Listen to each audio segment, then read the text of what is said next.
Welcome back to the Healthcare Rewritten podcast. Did you know that over 70% of your immune system is located within your gut? So today we're going to unpack the gut-immune connection and the hidden barrier function that nobody checks for, but can ignite things like autoimmune disease, chronic congestion, and even those mystery food reactions. If you've been diagnosed with an autoimmune disease such as lupus, Hashimoto's, Crohn's, or even have things like eczema, or you're chronically reacting to every food that you ingest, this episode is for you. Your immune system isn't making a mistake. It's just a little bit confused. So stay tuned through the rest of the episode as we dive into all of these topics and give you some health homework to take home so you can actually help your autoimmune condition instead of continuously putting yourself into flare-ups. As a reminder, this is not medical advice. This is just for educational purposes only and does not replace a one-on-one relationship with your provider. If you have questions about your conditions, you need to consult your physician. Now let's dive into the episode.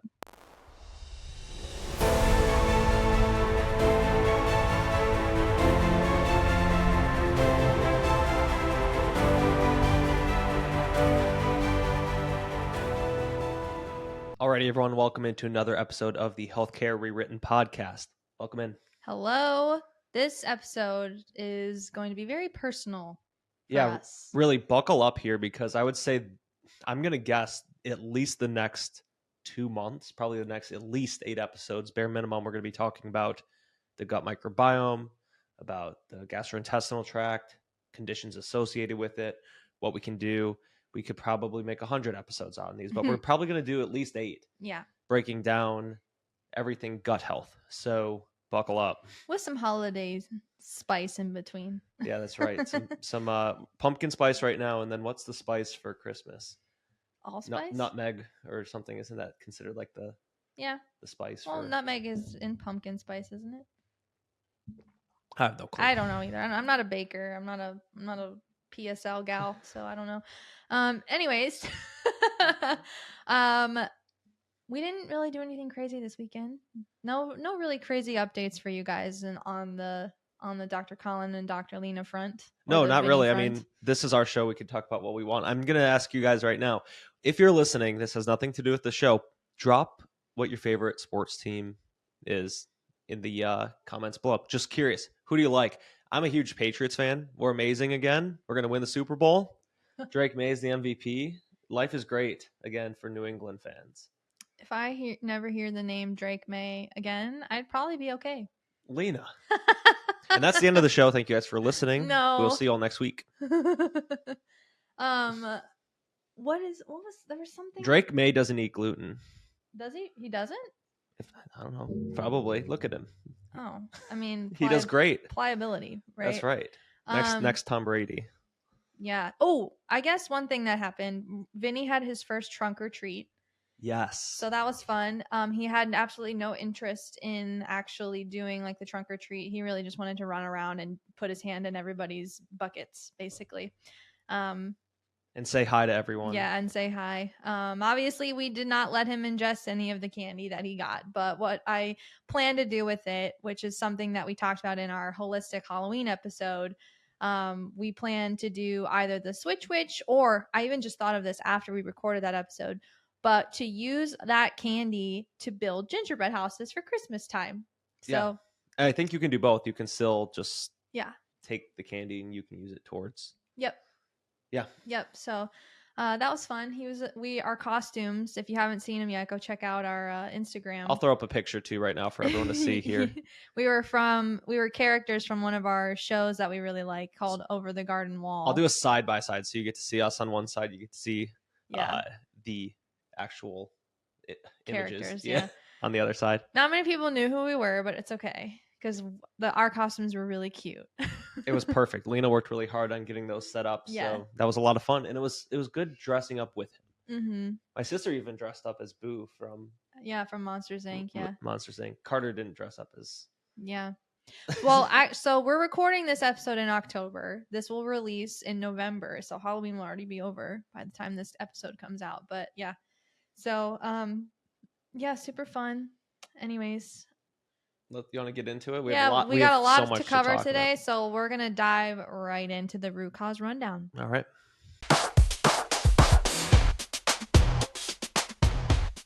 All right, we are in the root cause rundown section where we dive into the health topic of the week, which for the next couple of weeks, months, we're going to be talking about the gut.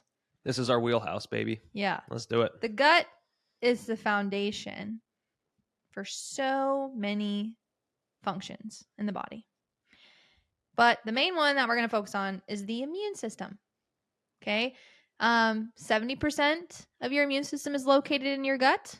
So very important, obviously. And this really hits home for us in a personal aspect because of your story. Yeah, are we going to dive into my story first? Yeah, go ahead. Go for it. So back way many years ago, a long time ago in a galaxy far, far away, I was diagnosed with Crohn's disease. Initially, this looked like it was, we didn't know what was going on. I just had a lot of stomach pain. We thought maybe it was appendix, but I didn't have a fever. Nothing added up. You finally convinced me to go to the hospital. So we go to the hospital, and the doctor, again, you wait all day. And the doctor barely looks at you, barely speaks to you, and he points at me and says, "What?" Appendicitis. Okay. So when got all the imaging and all the scans done, got the labs done, no appendicitis. He said, "Looks like you have a lot of inflammation in your gut. You might have Crohn's. So here's what we're going to do. You're going to schedule an appointment with a gastroenterologist." I'm like, "Okay, what about like all the pain?" "Oh, you're going to be fine." Well, first they thought it was an infection, remember? Yep. And they were like, "Oh, we're just going to give you these 2 different antibiotics through an IV." So you were double IV'd up in the hospital. So that picture, I'll put it up here right now. Those are antibiotics, I guess. Yeah, they were, because remember they said like we had already been there for like 6 hours, and they were like, we could either administer both of these antibiotics at once, or we could do one at a time, but it'll take an hour each antibiotic. And you were like, just do both. Yep. So they were like, okay, we'll do both IVs for antibiotics. If these don't work, we're going to send you home with another antibiotic. And if that doesn't help with your symptoms, then you go to the gastroenterologist. Yes, I think I was on like sulfasalazine too or something. I was on some sort of sulfa drug. They gave you steroids, I think. Caused a reaction. There were a bunch of different things, yeah. right? But again, they didn't know. And I ended up waiting, 3 to 4 months to get in with the gastroenterologist. And that appointment was also like 5 minutes long. Yeah. A couple other things, I guess, from that picture. I'll pop it up here again of me with the double IV. Would you agree that's probably the best I looked throughout my entire Crohn's journey? Obviously, I look better now, but I didn't look that bad. That was before, the beginning. That was the very beginning, before a lot of stuff really shit hit the fan, essentially. I didn't have the weight loss then. My skin wasn't completely pale. I didn't have the huge bags under my eyes. My skin wasn't an absolute wreck.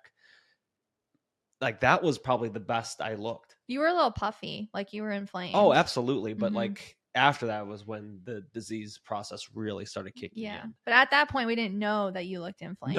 Compared to now, And you know what you know at the time too. Yeah. So yeah, and it was scary, honestly. Like, I was scared for you. I was nervous. I'm like, I'd never experienced anything as far as like from a third party perspective, like witnessing a family. My family members have never gone through autoimmune issues. Well, I mean, on top of it too, like, I think I'm invincible. I was an athlete. I, did whatever I wanted, ate whatever I wanted, and I felt okay. And then everything literally just stopped in an instant. And that was kind of bizarre for me, but I still kind of was in denial. I'm like, no, like, I'm fine. Like, I didn't seem too concerned until they obviously said Crohn's disease. I'm like, what? Yeah. Remember, you had your first colonoscopy. They're like, yeah, you might have Crohn's. And you were like, what the heck is that? Yep. And your parents were like, what the heck is that? and I remember going to like your follow-up appointments and things like that. And they barely would touch you. They barely would look at you. You would wait 6 months to get in, and then we'd sit there for 5 minutes. And I remember the one appointment you asked, because you were in unbearable pain all the time. Like, I'm not kidding you. Collin, you were always doubled over on all fours in bed in pain. Yeah, like, I don't even know what that position is called. But I don't know. You were in all four. You couldn't even get in the fetal position because it wasn't comfortable. You could not find a comfortable position. You were in pain all the time. And it was so hard to watch. It was so hard to watch because I couldn't do anything. like I could adjust you. I could barely adjust you. And that barely works. Yeah, I could barely adjust you. I could barely touch you because you were in so much pain all the time. And I used to, with adjustments, I used to get like, that was the easiest thing about me. Like but my muscles got so tight, my joints were so inflamed. Yeah. It was so difficult. Like that was a very hard, and we were going through the hardest part of school during that time too. So I couldn't even like imagine the amount of stress that you were under. And it was just so frustrating to go to it was the last gastroenterology appointment that you had. The last one that you went to, because you said, "What can I do? What can I do? I can't do this. What can I do?" And they were like, "Nothing. Like you're just gonna live like this." And guys, I didn't say what can I do in the beginning. I tried steroids. I tried anti-inflammatories. I was always on antibiotics. I was on immunosuppressants. That shit wasn't working. That's why I'm like, okay, well, and at the time I was very, very medically minded. Even in chiropractic school, very medically minded. Just, okay, go through the motions, whatever. I didn't have the philosophy down. I'm like, okay, well, shit, the meds aren't working. Maybe I actually have to do something. Like, because they weren't even helping in the slightest. No. I think I was getting worse. Yeah, the pain meds didn't work at all. And they're like, okay, well, then we're going to cycle to this immunosuppressant. And okay, now that one's not working. Now let's go to this one. And then after that, okay, well, the inflammation's not coming down. The steroids aren't working. The anti-inflammatories aren't working. We're going to take a look at this next colonoscopy. And if things don't look good, if these fistulas are still there, if you still have all this inflammation, we're going to have to start removing pieces. And I'm like, oh, no. And you were 24. Imagine being 24 years old and being told you have to have your intestines removed. That drastically changes your life. Every piece of it. Like the foods you eat, whether or not you have a literal poop bag on the outside of your body. Yeah. It's called a stoma. Like that was scary for you. That was scary. You were like, I can't live like that. And I remember going into clinic one day and I was complaining about your doctors because I was so pissed. I'm like, what the hell am I supposed to do? What the hell is he supposed to do? How are we going to get through this? Like, this is ridiculous. They didn't say anything. They didn't give us anything. And there was a guy in our clinic who was like, hey, watch this video. And I was like, okay. So I watched this video. It's actually Dr. Patrick. Yeah. And he was talking about his wife who had ulcerative colitis. And I'm like, wait, this guy actually makes sense.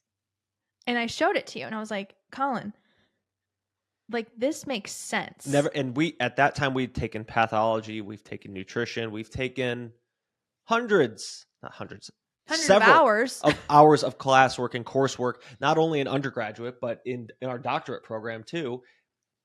Not even like once was any of this ever brought up. No. Ever. No. But I'm so glad. We took an immunology course. We took all of it. Yeah. Yeah. No one talked about this stuff, like the common sense stuff. I feel like in chiropractic school, they were still medically minded and they kept telling us, refer out. Like, for example, if you came to me, if I had just gone the traditional chiropractic route, and not traditional, because this is more traditional than what it is now, the musculoskeletal version of chiropractic. If you had come to me and said you had Crohn's disease, I would have referred you to a gastroenterologist because that's what I was told to do while going through my doctorate program. Not even knowing that I could help you through that. With things that a gastroenterologist will never tell you anyway. They're not going to sit there and work through your diet. They're not going to sit there and work through your environment. They're not going to test your actual microbiome. They're not going to do those things. So not going to say don't go to your gastroenterologist or go to your rheumatologist or whatever it might be, but just know that the approaches are completely different. And if you want to start healing and you want to get down to things that are actually driving that immune system response in the first place, you have to take that holistic approach as well. Mm-hmm. Right? Yeah. So that's why we're very passionate about this. Well, and let's just like tie it all together here. So, without dragging it out, essentially what happened was I got comprehensive testing, food allergies, stool, dove into other triggers, dove into mental health, dove into basically everything that was basically stressing out my body, slowly started making those changes, did a lot of supplementation. Turmeric, chamomile, those things were absolutely game changers in the beginning. Oh, yeah. Reinoculating my microbiome with the good bacteria once things kind of started to calm down a bit, letting my body actually speak to itself. Right? The food allergies, again, that testing was like life changing. You were better in 2 weeks. It felt like it was a complete 180. There was still a lot of growing. Again, my skin was still terrible. The fatigue, like a lot of residual from the autoimmune process was there. But yeah, significant difference in 2 weeks just from avoiding those foods that cause that low grade inflammation and contribute to that immune system stress. I remember it was like a light blew up in your head, like a light shone through your face. Yep. It was like you were a different person. And again, that's the point that I'm making. Like when it comes to food allergy testing, when it comes to whatever food sensitivity testing, whatever you want to call it, if you're on this, you're on social media and you're just bashing that test, I guarantee, talk to one person who has an autoimmune condition or who has done that test, because it's life-changing.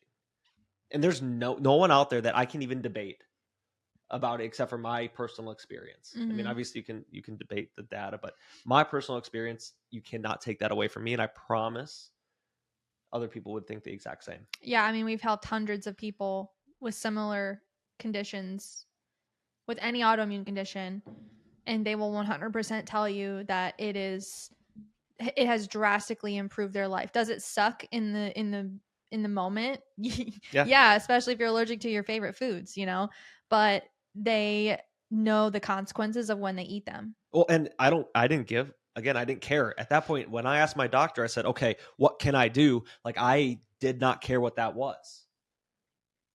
If it was to, dye my hair purple, like, I would have done it. Mm-hmm. So, yeah, I mean, when you're in that much pain and you've been in that pain for a long period of time.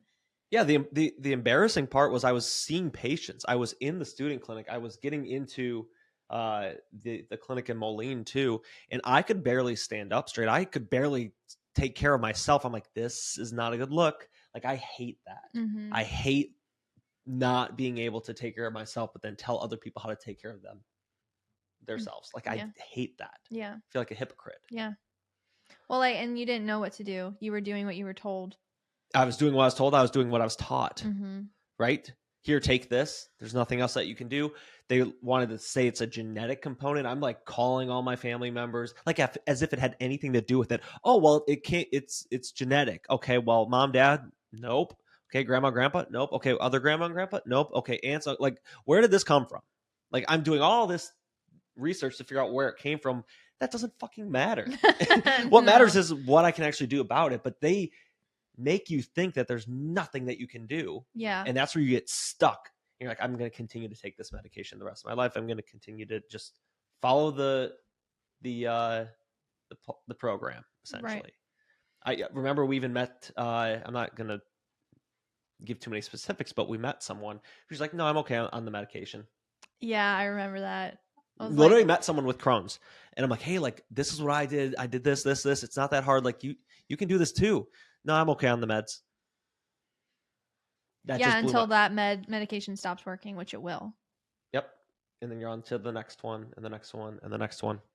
Guys, if you're listening to this right now and you know someone on an immunosuppressant, someone who has an autoimmune condition, share this episode with them. There's a little arrow button on the bottom. Share this with them. This is a great episode to get connected and kind of get that light bulb and the wheels turning a bit. Mm-hmm. Yeah, we just want you to think a little bit differently. We're not here to tell you what to do. Obviously, Dr. Collin's story, it's anecdotal, but anecdotal evidence is still evidence. Okay, let's just be very clear about that. Just because it's not published in a research paper doesn't mean that it's not valid and his experience didn't happen, because I can tell you with 100% certainty that this approach drastically changed the course of our lives. Not just Dr. Collin's, but mine. And we have a child now because of this approach. 100%. And again, when it comes to research, I guarantee you, I ask you all to look this up. Look up all the research for every immunosuppressant drug out there. Look them up. There's a lot. There has to be, right, for it to be FDA approved and regulated. Okay. Now look up the research for Crohn's disease or ulcerative colitis or any autoimmune condition out there and specific dietary changes, or testing the microbiome and looking for bacteria overgrowths, undergrowths, XYZ. Nope. Mm-hmm. Not there, at least not to the same extent as it is with the medications. Again, research is following the money. And let's be clear here with things like immunosuppressants, those can be very dangerous if taken long term. And that's just what they say. And that's literally in the inserts, the side effects are listed. You could end up developing things like cancer, lymphoma. Lymphoma was a big one for the Humira that you were on. Well, and that's the thing too, right? Like I specifically, they have a call that they schedule with you, with the pharmacist. It's not, okay, you're on this medication. The doctor didn't say anything. I had to sit down with the pharmacist, and she talked to me longer than all the doctors talked to me combined. It was probably a 45-minute appointment to break down, okay, this is what can happen. Do you understand? There was really good informed consent about those drugs, but at that point, I'm checking the boxes. I don't care. I don't care. I don't care. Get me on something. Get me on something. Take the pain away. Mm-hmm. Like, you could die. Fine. They taught you how to inject yourself with it too. Oh, yeah. No, that was a different consultant. Oh my gosh. No, I had an actual appointment with the pharmacist, breaking everything down as far as the drug itself went. Yeah. And you didn't care. You weren't scared. Nope. You probably didn't even hear what she said half the time because you were ready to just get out of pain. Yeah. Wow. It's really and I'm sure you can relate to a lot of people in similar situations where they're just ready for something. They just need something. Absolutely. I love when I get a Crohn's patient or an ulcerative colitis patient. I just want them to know that there's light at the end of the tunnel. Mm-hmm. There are things that they can do, and most of the time they're coming, they think they're screwed. Yeah. They think they're screwed. Mm-hmm. And that is absolutely heartbreaking. Some of them have never even tried to do anything. They get told the genetics bullshit. Yep. And here you go, take this. Man, what a great business model. But reframing the way that you need to look at this condition and what you can actually do about it takes time. I can't, on a 10-minute discovery call, back, oh, hey, like, here it is, right? It takes proof. Which takes consistency. Yep. And hard work and dedication. And, to be honest with you, when it comes to like things with like IBD, a lot of it's related to the foods that you eat, and food is so emotional and it's so hard to give up. Mm-hmm. Yeah. I remember when we went gluten-free for the first time, you threw a temper tantrum. I tell people that all the time because I want people to understand that it's okay to be upset about it. It's okay to be upset about it. Oh yeah. And I wasn't perfect either. Like when we weren't together, I would sneak stuff. You knew that. You probably knew that. I mean, that's just the reality of it. I was like, stopping at the grocery store. Oh, I'll stop here. Lena will never know. Mm-hmm. So, and I mean, that's not the case anymore. No. But like before I had really dove down and really started doing everything, it was hard to give it up for a bit. Yeah. And then eventually once you stop eating it, you're like, okay, I'm done. Yeah. You don't really miss it anymore. No. And you don't miss how you used to feel either. No. So, yeah, I mean, let's just understand here that with any autoimmune disease, there is hope in the long term and in the short term for you to feel better, to put yourself into remission. You can do it. It's doable, right? It just takes the right approach. It takes the right provider. It takes the right emotional mindset. It takes the right foods. It takes the right testing. Yeah. And I mean, the reality of it really comes down to the fact that like especially if you're in a flare, right? That's usually when people seek out care too, because it's like, okay, this came back or it hasn't gone away. What can I do? Step one, we have to bring down that inflammation like right away. Like, and that's where obviously supplementation and those strict dietary guidelines come into play. Again, some people do that for a bit. They bring down that inflammation, they feel good, and then they get really confident and cocky, like, I can go back to what I do. Mm-hmm. But that long-term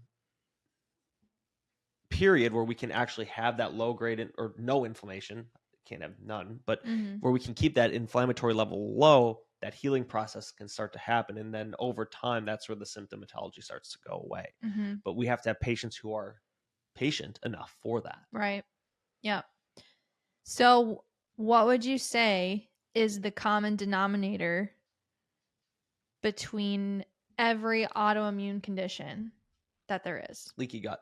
Yeah. Increased intestinal permeability for all of you medical nerds out there. Whatever you want to call it. So let's break down the gut lining itself, right? What causes leaky gut? What is it? All of these things. So the gut barrier, right? If you want to compare your gut lining to your skin, they're barriers. They're there for protection. So your skin is there to protect, obviously, your internal organs. Your gut lining is there to protect, obviously, almost like from the external stuff, right? So your gut lining is only one cell layer thick, very, very, very thin compared to your skin, which is about seven layers, right? So just think of it that way. It takes a lot to cut through skin.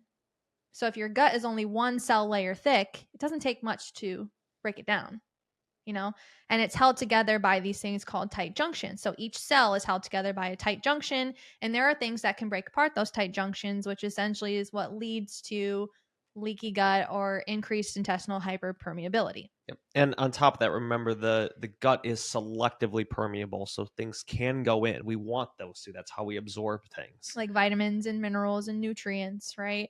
Now, when that gut barrier or those tight junctions are damaged, that's when particles like food particles or bacteria or toxins or medications can leak out of those tight junctions into the bloodstream. And that's where we create these chronic problems, is this constant leakage of all of these things that are not supposed to be in the blood that trigger the immune system because they're seen as foreign invaders, right?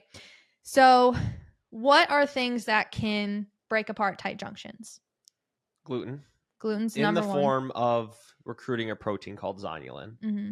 Right? Yep. That's probably the biggest one. Mm-hmm. Would you agree? Yeah. Gluten breaks down to gliadin, right? And that triggers zonulin, and that's what breaks apart those tight junctions. So anyone that has an autoimmune disease, one thing that you can start doing right now is to remove gluten from your diet. Yeah, regardless of if you've had like the IgE, IgG, allergy testing done. I don't care if you haven't been diagnosed with celiac. Like looking into removing gluten is something that can be really beneficial for yourself. Mm-hmm. Yeah. So I always like to use this analogy when I talk about leaky gut with patients, is that if you think of your gut, like, look into your backyard, think of a white picket fence surrounding your backyard. Say you have a tree in your backyard and that the leaves are starting to fall off the tree and they blow over into your neighbor's yard. I always say, yay, that's a good thing. I don't have to rake up any leaves. That's like your gut being selectively permeable to those vitamins and minerals and nutrients, right? But say a tornado comes through and breaks through your picket fence. Now your backyard is completely open and exposed. Now, if you let your dog outside in your backyard, are they going to go running for the hills? Probably. That's a good way to put it. And so when someone sees a random dog out in the middle of the street, what are they going to do? They're going to call animal control. That's kind of like your body calling on the immune system to come and inspect this invader or capture this invader. And so if you're constantly letting your dog out and they keep going out of your yard, obviously animal control is not going to be very happy with you. They might come knocking on your door. So that's how I kind of like to explain leaky gut in, layman's terms. Yeah, well, I mean, even after that, you can have like a boy who cries wolf situation too, where the immune system gets all confused then because, okay, is it real? Is it not real? Yep. Right? Yeah. So, and people forget how important your gut health is. Like, I know it's not something that you might always feel like the impacts of right away, but your gut health is so important. Mm-hmm. What you talked about, and I want to make sure that we can touch on it, is the fact that your gut is where 70% of your immune system lives, right? So why is that? Well, we have this tissue called gut-associated lymphoid tissue, right? And it surrounds your gut lining, right? And it's protective. It's going to help make and regulate T cells and all of those immune system cells and mature them so your body can actually respond, right? Yep. The gult. Yeah, the gult. And here's what happens if we're constantly stressing that tissue out, it's going to be a bad day. Yeah, it's confusing to the immune system. 100%. Yep. And again, that I know it's a cool little stat here. It's 4,000 square feet is the gut lining. Really? 4,000. That's the size of a tennis court. That's crazy. So if you have you're constantly bombarding 4,000 square feet or a tennis court size of tissue that's in your body full of toxins, chemicals, stressors. I don't care if it's just a little bit of this, just a little bit of that. It adds up. Yeah. And your body responds to it most of the time negatively. Mm-hmm. That's going to trigger a huge reaction. Oh, yeah. Yeah, absolutely. So what are some things that we can do? Well, so we talked about gluten being a trigger for leaky gut, triggering zonulin, right? What other things can cause leaky gut? Medications, stress, mental stress, not digesting your food. Yeah, I just call them trauma, toxins, thoughts. Yeah, right? Physical stress, chemical stress, and emotional stress, and anything in between. Yep. That's, plain and simple. Right, the 3 T's. Yeah, the 3 T's. So there are actually different ways that you can test for leaky gut in the body. And we do these almost on a daily basis. And that's through our comprehensive stool test and a food allergy test. Yeah, and it's not like a diagnostic marker like, oh, yep, this is what you have, but there are really good signs of it, right? So what are some things that you see on a stool test that might make you think, okay, this person probably has leaky gut? Definitely low in short chain fatty acids, like butyrate specifically.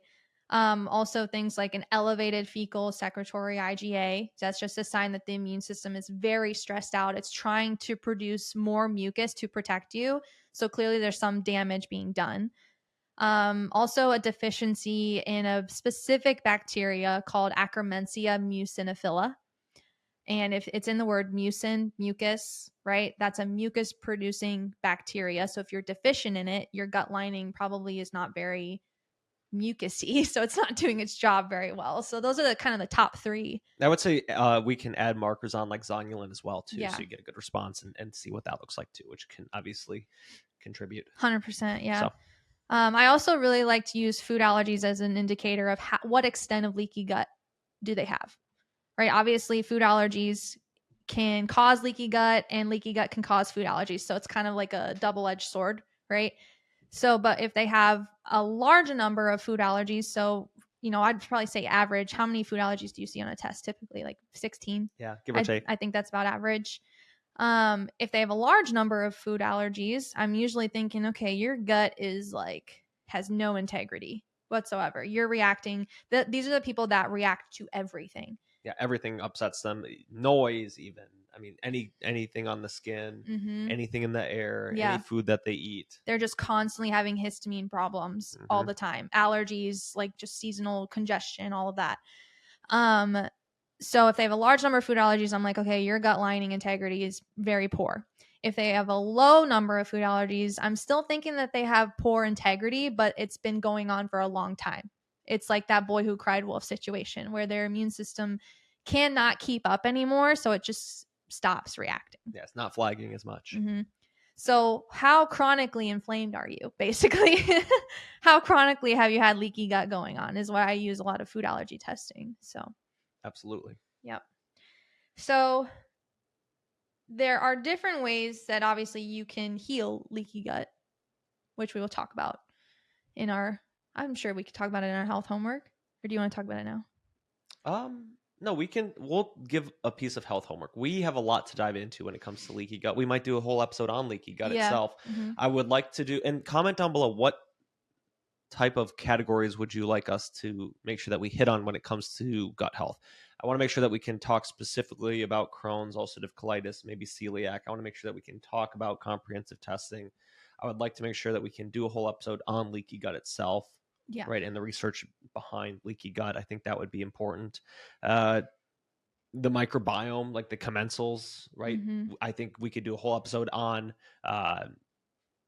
like yeast overgrowths. We could do a whole episode on SIBO. We could do a whole episode on so many different things. Yeah. So comment down below, what do you want to see as far as gut health goes for content?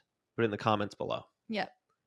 And if you want access to our leaky gut guide, this breaks down a lot of what we talked about today, plus some actionable steps that you can take to heal leaky gut and help with your autoimmune condition. So if you want that, that will be linked in our show notes below.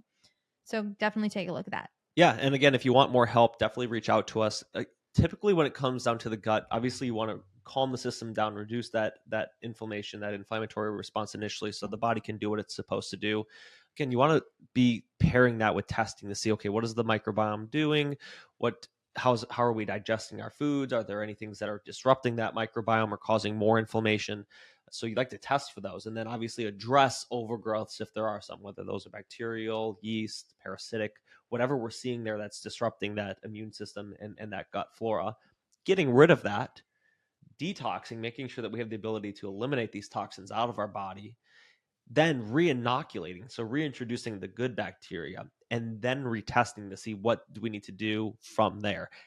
That is very specific work that needs to be done. That's not you guessing with some random probiotics or some digestive enzymes or just randomly taking oil of oregano at home. Like, that stuff is just going to keep you on a roller coaster. Yeah. Comprehensive testing, working with a practitioner to actually go through what you need to based off of what your labs look like, is the most efficient way to tackle your gut health. Absolutely. So, and you want it to be very personalized, like Dr. Collin said. Right. Yeah. Random probiotics don't work. Let me tell you from experience. And I have too many patients who have been taking oregano oil for years, and it's like, that gets rid of the good guys too. Yeah. And their stool test comes back and they have like no bacteria. Their commensal is just like depleted completely. Yep. And a quick breakdown of what these bacteria do. They break down your foods even further and then create those short chain fatty acids. That's the butyrate primarily, which is important for that gut lining integrity. It's good for signaling throughout the entire body, right? Mm-hmm. I think that's like the most important marker on a stool test is the short chain fatty acids. I love looking at the butyrate concentration. Yeah. I think that kind of sets the tone for how we review the rest of the stool test, at least for me. Yeah. And I'm sure you do too. I think you're obsessed with butyrate. Like, you talk about it all the time. I do. It's like my, yeah, I do. Your bread and butter, right? That is my bread and butter. Your gluten-free bread and your grass-fed butter. I thought that was funny. Why aren't you laughing? You're funny. LOL. Well, do you have anything else to talk about in our root cause rundown for today? No. So, here, a little recap. Again, now you know my story. If you have a story that you want to share with us, definitely reach out to us. We'd like to continue to help you rewrite your story. Again, don't feel like you're lost. Don't feel like you're stuck and there's nothing that you can do. There are always things that you can do. So make sure that you reach out if you want to. You learned a little bit about leaky gut. You learned about how the microbiome is important for the immune system. Again, we can dive into that a little bit more in future episodes. Next 4 to 5 episodes will probably be all about the gut. So stay tuned to those. But yeah, that wraps up the initial intro to gut health, I would say. Would you agree? Yeah. So. Yep.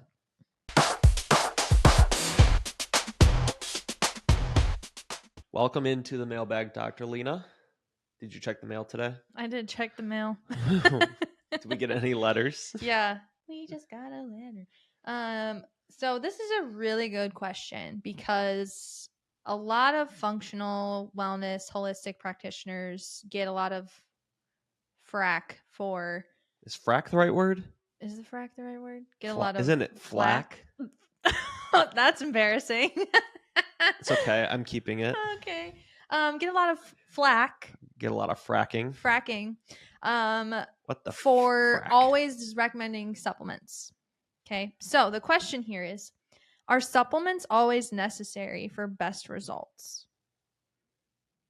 You cannot supplement a bad diet. Plain and simple. Yes. However, caveats to everything. I think there are certain things that, yeah, I feel like even long-term use of certain supplementation is important. I feel like the nutrient quality in our foods have greatly diminished. So, things like potassium, selenium, zinc, B vitamins, even vitamin D. Like, I think a lot of the times if we test and those levels aren't adequate and you're suffering, you're still in chronic pain, you're still going through some things, those things can be very, very beneficial long term. Yeah. I would say about 90% of cases will benefit from using supplements for the best results. Absolutely. And along with following their lifestyle and dietary restrictions or limitations, So here's what happens. You go to your functional medicine doctor or your holistic doctor and you get testing done and they're like, okay, take this supplement, and this supplement. You're like, okay, for how long? And they're like, well, forever. What difference is that than a medical doctor? Mm-mm. It's No the exact difference. same thing. You're spending this more money, probably. Might not even be a good quality supplement. Do you know if you even need it? Why does your body need it? What's your plan for you to get off or not be dependent on something like that long term? Oh, I need magnesium every single day to have a bowel movement. Oh, I need to take all these B vitamins because I don't eat vegetables, or like whatever it might be. It's like, okay, well, why is that actually happening? Mm-hmm. That's what we need to get to the bottom of. And that's where there's this negative stigma on supplementation and holistic health. It comes down to the same approach essentially as medical doctors. Yeah. It's a Dr. Oz effect. That's right. Right. Yeah. And I think, I mean, as someone who, we have laid the foundation for ourselves to live a healthy lifestyle. We move our bodies, we eat a whole food diet, we get good sleep, we manage our stress to the best of our ability, right? We do all of these things to lay the foundation to be a functioning human being, and the supplements that we take us to the next level, basically. And that can be the case for a lot of people. Like, I always talk to patients, they're like, okay, what are some good supplements for me to take just as regimented supplements? And I usually recommend things like mushrooms, or, you know, an anti-stress supplement like using kava or California poppy or something like that. Maybe some digestive support when you go out to dinner somewhere, you know, but these shouldn't be things that you have to take to function. You shouldn't have to take magnesium to go poop. You should be able to do that. If you can't, then there's something wrong functionally and foundationally within your body that you need to address. Right. And that's where it should be the practitioner's goal to make sure that they can get you to a point where you don't have to rely on a long list of supplements for a long period of time. Obviously, if you're coming in where I was in my situation where I'm super inflamed, my autoimmune condition is in an absolute flare, guess what? I'm throwing a lot of stuff at you. Mm-hmm. That's the reality. We want to bring down this inflammation, especially for our patients who don't want to take medications, or they're not making the perfect dietary or lifestyle switches right away. I feel like I can only do gluten-free about half the time, doc. Okay, well, then we're going to try to make up for some of that lost ground because we need to get things going in the right direction. Yeah. Yeah. So 100%. So the gist of it is 90% of cases, yes, you're going to need supplementation for the best results. You know, again, for example, if you have something like candida or a parasite, you're not going to get rid of that through diet and exercise. You're probably going to need to do a supplement to eradicate that. But again, to prevent those things from happening again, that's where you lay that foundational work. So we're all about the foundations, the fundamentals, the basics to be a functioning human being. If you're having problems without supplementing, then you need further testing to understand why. We even put it on our intake forms. It's like, okay, here are the basics. You need to do this with sleep, this with water, this with food. You need to be avoiding these basic things. If you're not doing that, you're not going to get better. Like, we let them know, like, you have to do the fundamentals. Mm-hmm. Yep. So the foundations of success is what we call them. That's right. So that was a great question. I like that question a lot. I had a question from TikTok. Okay. Do you want to answer it, or do you want me to? Just ask the question. The question, if I can remember it correctly, it was, who is the best quarterback in the NFL? That's a stupid question. Who is it? Just say it. Patrick Mahomes. Oh my gosh. I'm just kidding. I really couldn't give a rat's ass. Patrick Mahomes. I actually don't like the Chiefs, though. I'm just trying to buy time while you look for that last question. Yeah. It's Drake May, by the way, but yeah. Oh, this is a good question. If we're thinking about possibly working with a functional practitioner in the next 3 to 6 months, would you recommend starting a parasite cleanse anyway, or should we wait until we decide, and if we do, work through it with them? How do they know they have a parasite? Right. So are you answering your question with a question? Yeah, same thing with anything. Should I do like a no candida or a no candida diet, or should I do whatever? Mm-hmm. No. You should stop guessing and work with a functional practitioner so that you're not wasting money and time doing these cleanses when you in fact might not even need them. Bingo. Parasite cleanses, I think, are the biggest scam in the holistic space. They're a big one. I can't stand it. It grinds my gears when I get a patient on the phone and they're like, oh, I do a parasite cleanse once every 6 months. I'm like, why? Your stool test showed you didn't have a parasite. Oh, but there's parasite. Everybody has parasites. Everybody. But the thing is, again, foundationally, if you constantly have a parasite, that means your immune system sucks. And your stomach acid sucks. Yeah. So build up the immune system, support the immune response, build up your stomach acid, and you won't have to do parasite cleanses all the time or feel the need to do parasite cleanses. Parasite cleanses are not for the weak. Let me tell you. If done correctly. Yeah. And they should be monitored by a practitioner because they can go wrong in a lot of cases. Or you're taking these random antimicrobials and you're not re-inoculating your gut and you're just going to set yourself up for issues. I had a patient just last week who told me that. He said, I've done a parasite cleanses and I think it completely threw me off. I'm like, yeah, no kidding. Because you didn't need to. And now you're having all these food reactions and now you have candida overgrowth. And remember, a lot of the parasites are actually going to be microscopic, so you won't see them anyway. So you won't even know if this thing works half the time or not. Yeah. Right? You could see nothing but, oh, it didn't do anything. I'm going to do it again, or I'm going to do it in another month. It's like, okay, well, could have actually done something if there was something, but you don't know. Yeah. So stop guessing. Stop guessing with everything. Get testing done. Work with a practitioner that has studied this stuff, that knows what to do, that knows how to guide you through these things, because doing them blindly on your own, you may have done your own research. I'm not going to discredit that, but seriously, you're going to just set yourself up for a bad time, realistically. Yep. Issues forever. Stop doing ivermectin over and over again. Oh my goodness. Just no. Is that the rest of the mailbag? Yeah. All right. I don't feel like searching for another one right That's now. okay. We did 2 today. That was good. Mm-hmm. We let's dive into some health homework because we're going to give you some pretty practical things that you can do to start supporting your gut health. Yep.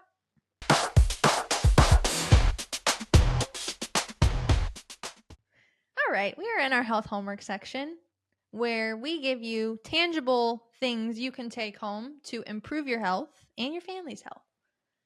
My health homework for you guys is to start to incorporate aloe vera juice.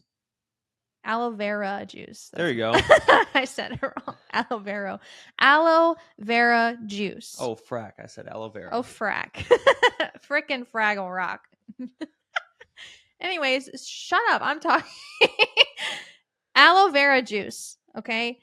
This is so soothing to the gut. It helps to rebuild that mucus barrier. It is just something foundationally that we consume on a daily basis.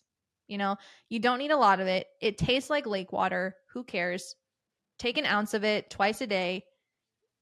Take it with your supplements. Add it to your water. Add it to an adrenal cocktail. I don't care what you do with it, but just add it to your daily regimen. This is going to help with your gut, improve your gut lining, prevent leaky gut, help improve bowel movements. Obviously, we know that it is anti-inflammatory because what do you put on a sunburn? Aloe vera. So drinking it is going to do the same thing for inflammation in the gut. You know, I have 2 patients who will not drink aloe vera juice because of what you said it tastes like. Why? Lake water. Like you've never swallowed lake water before. Some people have never been in a lake. Remember, we're from the Midwest. Oh, they're like, what does that taste like? Like, I don't know. I didn't actively drink it. It just doesn't taste. It's a pretty good comparison, but I think it tastes way better than you're giving it credit for. Well, I mean, it doesn't taste good. It's not something that I would just like drink. You know, maybe you would because you're weird. I would drink it. You're weird. That's weird. We like 2 brands. Lily of the Desert is probably our favorite one with whole leaf. So yeah, you want to do whole leaf aloe vera juice. Again, you don't need a lot of it. Like 1 ounce of it is enough. It's sufficient. I give it to Vinny. Vinny has taken it, especially when he was a little bit younger and he had issues. Like he didn't have a bowel movement for like a day or 2. And I got a little nervous and his tummy was a little upset. I just gave him a little bit. I literally gave him like 5 milliliters. I know. And he was fine and he pooped and it was really gross. But it helps. I had a patient today literally tell me she made her own concoction. She mixes aloe vera juice with chia seeds. I was like, oh my God. She does like half a cup of aloe vera juice with chia seeds and like will blend up a lemon and strain it and put that into the aloe vera juice and chia seeds and drink it. And she's like, and then I'm good to go to the bathroom for 3 days. If you have not gone, give that a try. Yeah. I I mean, it's better than doing a coffee enema. Yeah. But aloe vera juice is very helpful to the gut lining. Love aloe vera. Lily of the Desert, you can find anywhere like Whole Foods, any like health food store, or on Amazon as well. Yeah. Great recommendation. My homework time, right? Yeah. What do you got? I was going to say something and I'm changing my mind to my new health homework. Oh boy. It's simple. Okay. Jerf. You're yeah. Jerf. Yeah. So that's your health homework. Look it up. I'm kidding. Jerf stands for just eat real foods. Seriously, just stay outside of the middle of the grocery store. Please just eat whole foods. Doesn't have a label on it. It's probably pretty good for you. Yep. Fruits, vegetables, meat. Stick with that kind of stuff. Stick with stuff that's not processed, not packaged, not bagged. If you can eat those things, obviously the meat has to be packaged and bagged, but you know what I mean, right? Things that don't have more than one ingredient. Eat those foods, especially if you're in a flare. Don't make it complicated. No, people overcomplicate everything because everything they ate beforehand was complicated, right? Lasagna and burgers and fries and chicken and pizza, all of that stuff is complicated. There's 800 ingredients and all that stuff, especially if you're eating out or processed food. Mac and cheese, all these things have hundreds of ingredients and chemicals and things that make you addicted to them. If you just stop doing that, you don't need to make some gluten-free, dairy-free alternative mac and cheese. Like, eat a sheet pan dinner. Yeah. Keep it simple. It's not always the most fun thing in the world, but guess what? You're going to eat it, you're going to relax, and then you're going to be okay. Yeah, I think that's something that we need to discuss is that 5 minutes of indulgence worth weeks of suffering? Not usually. And again, I'm not saying that you can't go and make gluten-free lasagna or mac and cheese or make healthier alternatives to your favorite foods. That's fine to do. But when you are stressed out, your body is in a flare, you are inflamed, you feel like garbage, that's what you kind of have to do, right? You kind of have to sacrifice. If you don't want to sacrifice the convenience, right, that's something that you're going to have to do.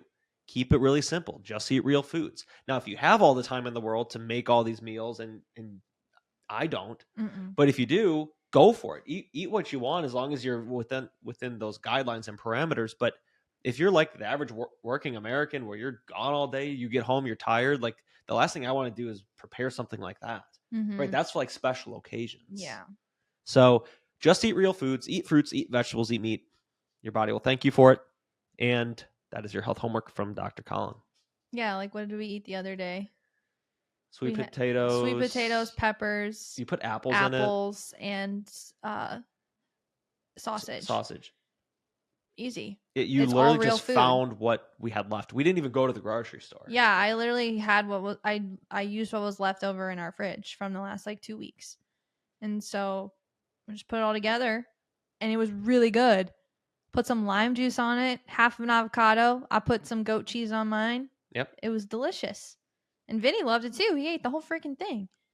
What a little piggy. We got a little piggy for a kid. And how many dishes did we dirty? One. Like one. Yeah. maybe a sheet pan and a actual pan. Right. So maybe two. And the plate that we ate on. So like after that, the cleanup is super easy. You don't, because when you try to make like, a whole bunch of gluten-free stuff and all this BS, it takes so many dishes. Yeah. You have the measuring cups, you have the measuring spoons, you have all the plates, you have the bowls for mixing, you have all of this stuff. Right? When we make the gluten-free lasagna, our house is an absolute disaster. Yeah, I don't even want to look at it. And you have to clean it all up. Yeah.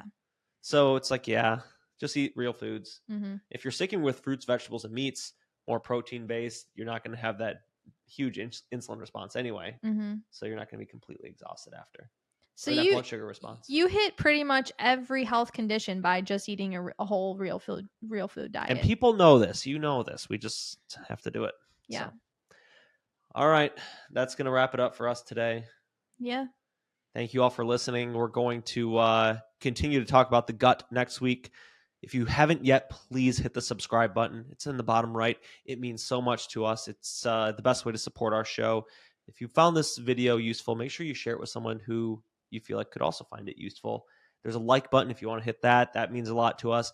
And then also helping the algorithm. If you actually rate the show, you can rate the show. That also helps us so much, whether you're on Spotify, YouTube, Apple, wherever you get your podcast.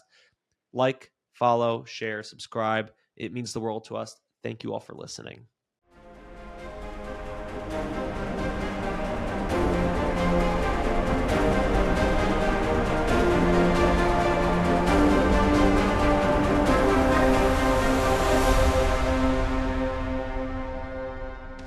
Hey, thank you all for listening to another episode of the Healthcare Rewritten podcast. Make sure you tune in next week. We're going to talk all about the gut and the skin connection. Again, if you haven't already, make sure that you like the show, subscribe, and we'll see you all next week. Goodbye.